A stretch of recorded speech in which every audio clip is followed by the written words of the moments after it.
Hi guys, welcome. I'm Melissa, owner of Well Oiled in Dormont, and I wanted to join you today with a little DIY project. We just had Valentine's Day, and I'm sure a lot of you got flowers for Valentine's Day, particularly roses are popular. And so I wanted to show you guys how to make your very own rose oil. The flowers, once they wilt, are not useless. You can actually make a really beautiful rose oil out of them. So what I have in front of me is some of the tools that you'll need. We have a cup of water, a heat source, and a way to double broil, or a way to elevate your rose oil into the hot water that we're going to create. And then you have a carrier oil. It should be a fat-based carrier oil. Anyone will do. I recommend one that is a low odor so that you don't overpower the rose scent. Something like a jojoba or a coconut oil would be wonderful. You can use olive oil in a pinch. You just want to use the light version. And then we have a bottle, and then we have a jar with some dried roses in it. So you can either use fresh roses or you can use dried roses for this project.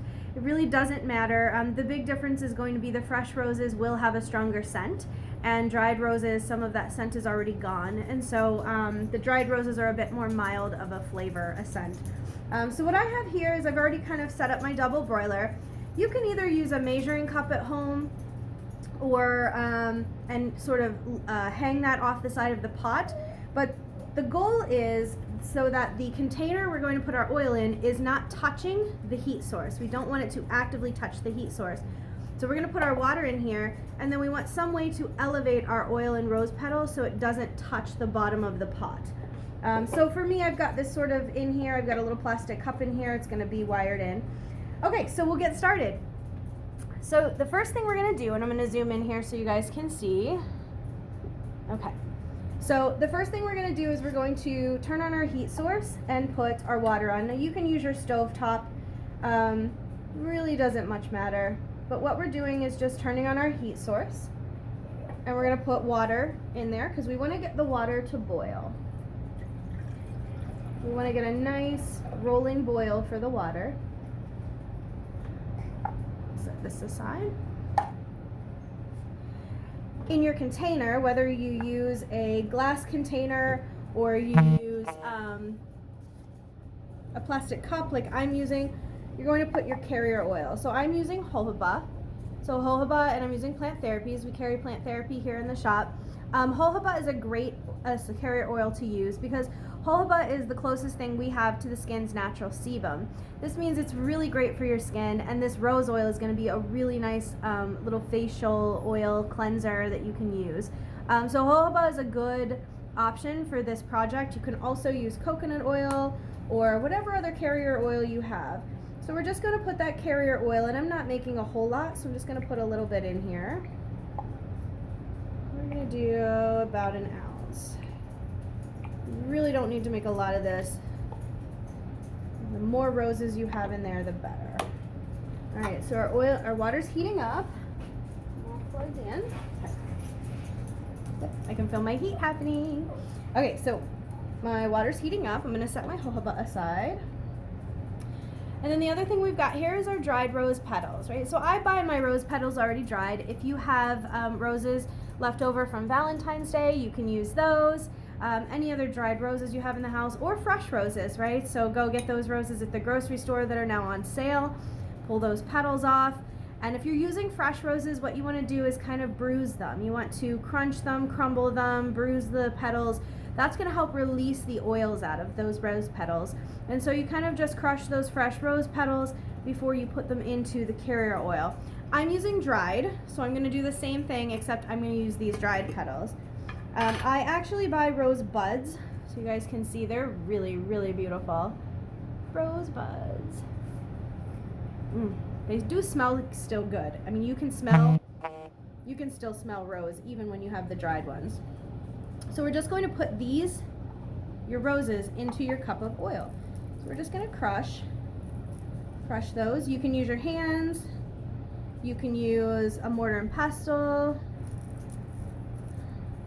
I just use my hands. And we're going to do a few. The dried rose petals crush very nicely. You don't need any of the stems, so you can remove any stems that you find. Just the petals, petals, petals. I'm digging out the big rosebuds. All right, and then once you have your rose petals in here, now my hands smell good. Once you've got your rose petals all crushed or bruised, you just want to make sure that all of those petals are nice and coated in the oil. This is going to make sure that we don't have any just dried petals sitting there. So we're going to go ahead and mix all this up, that yummy concoction. So you just want to make sure all these rose petals are nice and mixed together. We do have a stem in there. Oh my gosh, it smells so good already. And then from here, we are going to put the cup with the oil and rose petals into our hot water. And you want to make sure the bottom of the cup is submerged in the water.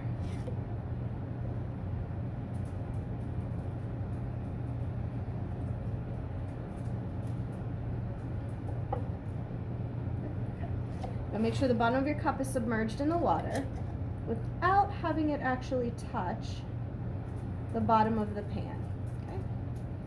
So, and I'm using this plastic cup, so mine's actually floating pretty nicely. You can see it's like a little bobbly.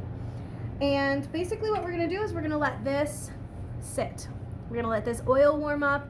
We're gonna let that warm oil pull the oils and the scent from the rose petals. We're gonna let it kind of steep for a little bit in this water, let it cook for a while. After about a half an hour or so, 45 minutes, you should have a pretty solid warm oil. What I'm going to do is probably leave this on here for about 10-15 minutes, let that water get to a boil, and then remove my pot from the heat. I'm going to turn the heat off, and I'm going to leave this oil cup sit in the water until the water is cool. And once the water's cool, you can then pull your cup of oil out and put it into a jar. You want to let the oil with the rose petals sit in a sealed container for about 24 to 48 hours. Once that time has passed, you can just set it on a windowsill or put it someplace where it's going to be nice and warm, and let it sit for 24 to 48 hours, and then you can strain it. You're going to use a cheesecloth or something else that you can use to kind of strain the rose petals out so that you just are left with the oil. So you're going to strain the oil and then just put it in a nice jar. I love these. I get these on Amazon. They're little sealed jars. They're really nice for putting your oils in. You can also put it into a roller bottle, a dropper bottle, or any other small container to store your oil. Your rose oil should last for about a year shelf life as long as you take care of it and store it properly. Rose oil is fantastic in the, my oil's already boiling here. Yep, we're boiling. Rose oil should store for about a year. You can keep it in the fridge. If you put your rose oil in the fridge and you use it in the morning, it's so refreshing, it's very cooling, and it's very good for your skin. The jojoba and the rose essential oil that you're pulling out of these rose petals, both of those are very nourishing. So I hope you guys enjoyed this DIY. If you guys decide to make this rose oil yourself, make sure that you tag the shop. We are on Instagram and Facebook at Well Oiled Dormont. You can tag us, let us see your videos, let us see your final pictures of your products. And if you guys are in the Pittsburgh area and you're around Dormont, stop in and see us. Well Oiled is at 1414 Potomac Avenue. All right, guys, I hope you have a great Friday. I love y'all, and we will see you soon. Bye.